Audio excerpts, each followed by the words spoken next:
It's Coach Watts coming back to you. I have to apologize. I didn't get a chance to see Game 4.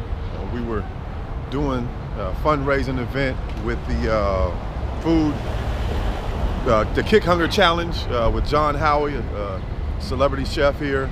I always say local chef, but he's world-renowned chef in the area, hanging out with some of the Seattle Reign, soccer girls, Gary Payton, just everybody. We were playing poker. It was my first time playing poker. We were setting out to feed over 1 million people, 1 million meals, to provide over 1 million meals for homeless, and so that people don't go hungry. So I missed the game. It was on at the Poker Challenge, but I didn't get to see very much of it, playing poker for the first time. I had my focus game on.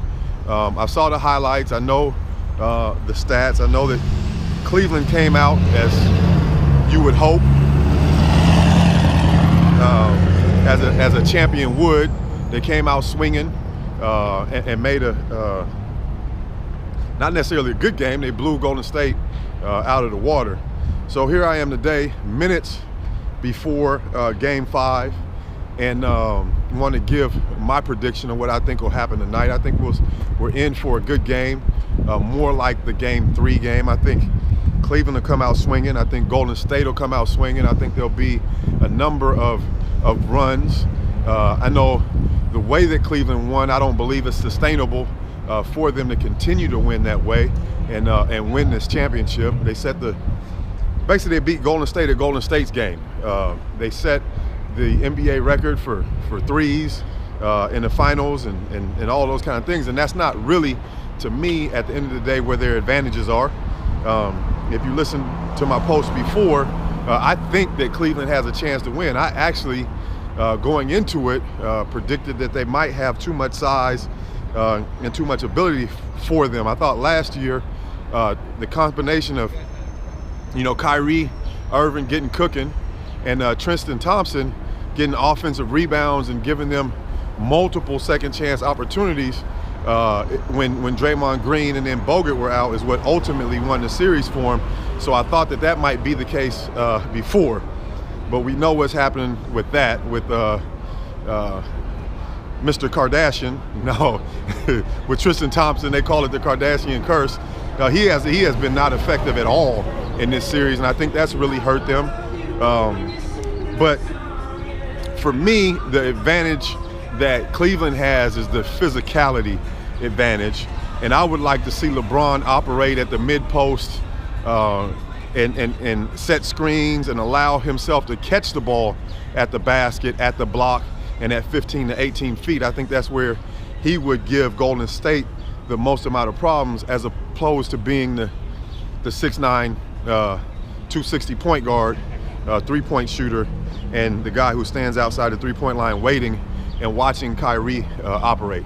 I don't think that they're doing the best that they can in this series of playing together. And if they're going to have a chance to win and make this a series tonight, that's what's going to have to happen. And I don't see that happening. Not because Golden State is going to take it away, but you got to look at the success and the way that they won Game 4 and then say, is that sustainable? Is that what's really going to give you best opportunity? In my opinion, it's not. Obviously, in the Cleveland Cavaliers' opinion, it's the Cleveland Cavaliers who matter. I think that they're going to try to do the same thing, especially in critical situations. Hey, go Golden State. We got Warriors fans all over. You just want Golden State tonight, huh? So that's where we're at. We're walking down here by the office, and actually I'm in championship land, by the way. CenturyLink Field is in the background. Safeco Field is in the background. But so my prediction for today is a 6-point win by Golden State in a hard-fought battle.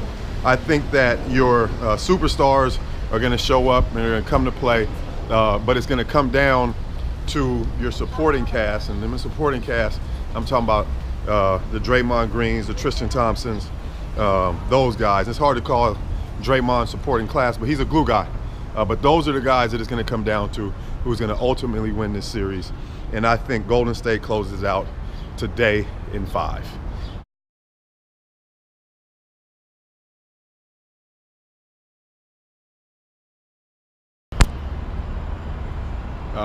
Here I am, finals recap. I had my game 4 prediction. My game 5 prediction before the game. I said that Golden State would win, and they would win by 6 points. If it wasn't for a Steph Curry 3, I would have been absolutely right with that. I thought it would be a battle. The game definitely did not disappoint from that standpoint. But what I want to talk about today is it's been a day since the game ended, and I got my son with me. What up? What up? Big time basketball fan. But what I want to talk about today is all of the criticism, all of the post-game stuff that I've been seeing on TV, that I've been seeing on social media. First, the criticism of KD, that in some way, shape, or form, this was one of those asterisk championships. I'm not a proponent of, I don't like the way the free agent thing works in the NBA right now. I will say that. But I also say that KD was in a situation where it seemed like he was playing with they were trying to figure out who was Batman, who was Robin in OKC, and he was playing with a player that didn't want to take a back seat to him or respect. There was a little bit of that, and I feel like he went to a place where he was welcome, where the team, not only team, but the guy with the ball in his hand, really relished him being there, and he picked a situation that was a good fit for him. And you know, a better city, better mode of play around. I've been hearing people say, you know, whatever. Then I want to talk about this notion that what does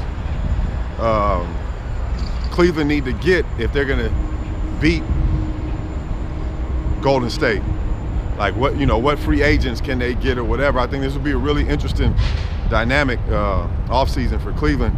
And I don't think that they can add pieces to take it to the next level, because if you look at their style of play, they don't effectively include all their pieces. So adding more pieces is not necessarily going to take you to the next level. Kevin Love was a top 5 player in the NBA by most people's accounts, at least a top 10 before he joined the Cleveland Cavaliers. When it was the big 3 in Miami, Chris Bosh's play really suffered. So if they don't know how to include and incorporate all the pieces that they have, it's not going to make a difference. So for me, it's not the addition of talent that needs to be the case. There needs to be a adjustment of the approach of the Cleveland Cavaliers going forward, or anybody that wants to contend with the Golden State Warriors. And let's not forget, man, they're not that far ahead. You know, San Antonio was looking like they were going to really push them and give them a great series before the injury to Kawhi Leonard and, playing without Tony Parker. So the margin of error is still really, not as big as it was indicated by the 16-1 record in the playoffs. I mean, that's just my opinion and my choice. But at the end of the day, although it was a 4-1, I hoped for more basketball. It was a good final series. I thought that Cleveland did not play to their advantages. They settled on the ISO basketball. They did not. I thought that the advantage that they have was a power advantage. I think that's the advantage that LeBron has, and he doesn't always play to it from the standpoint if he settles for jump shots and he settles for the majority of his catches. I'd love to see the stats being behind the three-point line and working his way in. I think when he's won his championships, he's been most effective, not as a player individually. He's always effective individually, but when he's been most effective as a player for his team, is when he's been willing to operate at the block, to operate at the elbow, and operate at the three-point line equally. And in this game, he settled for operating at the three-point line and bringing the ball up the court as his primary function. So, Donald Watts, Watts basketball, game changers for life. This is my finals recap. At the end of the day, Golden State is a great team. I wouldn't call them a super team. You got guys that nobody wanted when they were 18 and 19 years old. You got a second-round pick in Draymond Green. And then you add KD.